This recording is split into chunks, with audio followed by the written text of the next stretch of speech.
ಜೈಲಿನಿಂದ ಕೈದಿ ಸಿನಿಮೆಯ ರೀತಿಯಲ್ಲಿ ಎಸ್ಕೇಪ್. ಸಾರ್ವಜನಿಕರಿಂದ ಹಿಡಿದು ಜೈಲಿಗೆ ಅಟ್ಟಿದ ಖಾಕಿ ಪಡೆ. ಗೋಕಾಕ್ ಉಪಕಾರಾಗೃಹದಿಂದ ಕೈದಿ ಪರಾರಿ. ಮರವೇರಿ ಗೋಡೆ ಜಿಗಿದು ಸಿನಿಮೆಯ ರೀತಿಯಲ್ಲಿ ಎಸ್ಕೇಪ್. ಯರಗಟ್ಟಿಯಲ್ಲಿ ಸಾರ್ವಜನಿಕರಿಂದ ಆರೋಪಿ ಪತ್ತೆ. ಗೋಕಾಕ್ ನಗರ ಪೊಲೀಸರಿಂದ ಪ್ರಕರಣ ದಾಖಲು. ಎಸ್, ಕರದಂಟು ನಾಡು. ಗೋಕಾಕ್ ಉಪಕಾರಾಗೃಹದಲ್ಲಿ ಭದ್ರತಾ ಲೋಪ ಎದ್ದು ಕಂಡುಬರುತ್ತಿದೆ. ಚಿಕ್ಕೋಡಿ ನ್ಯಾಯಾಲಯದ ಆದೇಶದಂತೆ ಜೈಲು ಸೇರಿದ್ದ ಕೈದಿಯೊಬ್ಬ ಗೋಡೆ ಏರಿ ಎಸ್ಕೇಪ್ ಆಗಿದ್ದನು.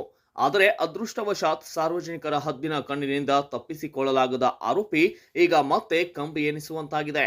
ಚಿಕ್ಕೋಡಿ ತಾಲೂಕಿನ ಉಮರಾಣಿ ಗ್ರಾಮದ ರಾಘವೇಂದ್ರ ಅಲಿಯಾಸ್ ರಘು ಶಿವಗೌಡ ಕರೆನ್ನವರ್ ಎಂಬ ವಿಚಾರಣಾಧೀನ ಕೈದಿ ಗೋಕಾಕ್ ಉಪಕಾರಾಗೃಹದಿಂದ ಎಸ್ಕೇಪ್ ಆಗಿದ್ದನು. ಚಿಕ್ಕೋಡಿ ಪೊಲೀಸ್ ಠಾಣೆಯ ಅಪರಾಧ ಸಂಖ್ಯೆ 84/2026 ಪ್ರಕರಣದಲ್ಲಿ ನ್ಯಾಯಾಂಗ ಬಂಧನಕ್ಕೆ ಒಳಗಾಗಿದ್ದ ಈತನನ್ನ ಮಾರ್ಚ್ 22ರಂದು ಗೋಕಾಕ್ ಜೈಲಿಗೆ ದಾಖಲಿಸಲಾಗಿತ್ತು. ಆದರೆ ಜೈಲು ಸೇರಿದ ಕೆಲವೇ ಗಂಟೆಗಳಲ್ಲಿ ಆರೋಪಿಯು ಮಹಿಳಾ ಬ್ಯಾರೆಕ್ಸ್ ಮುಂಭಾಗದ ಕಾಂಪೌಂಡ್ ಪಕ್ಕದಲ್ಲಿದ್ದಂತಹ ಎಕ್ಕದ ಮರವನ್ನ ಏರಿ ಬಳಿಕ ಮರದ ಕಟ್ಟಿಗೆಯ ಸಹಾಯದಿಂದ ಹಿಂಬದಿಯ ಕಾಂಪೌಂಡ್ ಗೋಡೆ ಜಿಗಿದು ಎಲ್ಇಟಿ ಕಾಲೇಜ್ ರಸ್ತೆಯ ಮೂಲಕ ಎಸ್ಕೇಪ್ ಆಗಿದ್ದನು. ಜೈಲಿನಿಂದ ತಪ್ಪಿಸಿಕೊಂಡು ಯರಗಟ್ಟಿಗೆ ತಲುಪಿದ್ದ ಆರೋಪಿಯ ಬಗ್ಗೆ ಅಲ್ಲಿನ ಸ್ಥಳೀಯರಿಗೆ ಸಂಶಯ ಬಂದಿದೆ.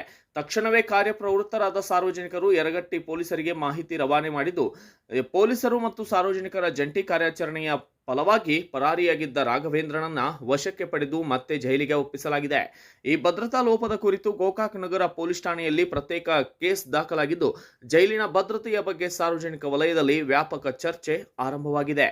ಬ್ಯೂರೋ ರಿಪೋರ್ಟ್, ಇನ್ ಗೋಕಾಕ್ ನ್ಯೂಸ್. ಪ್ರಸಾದ್ ರನ್ಸುಬೆ, ಗೋಕಾಕ್.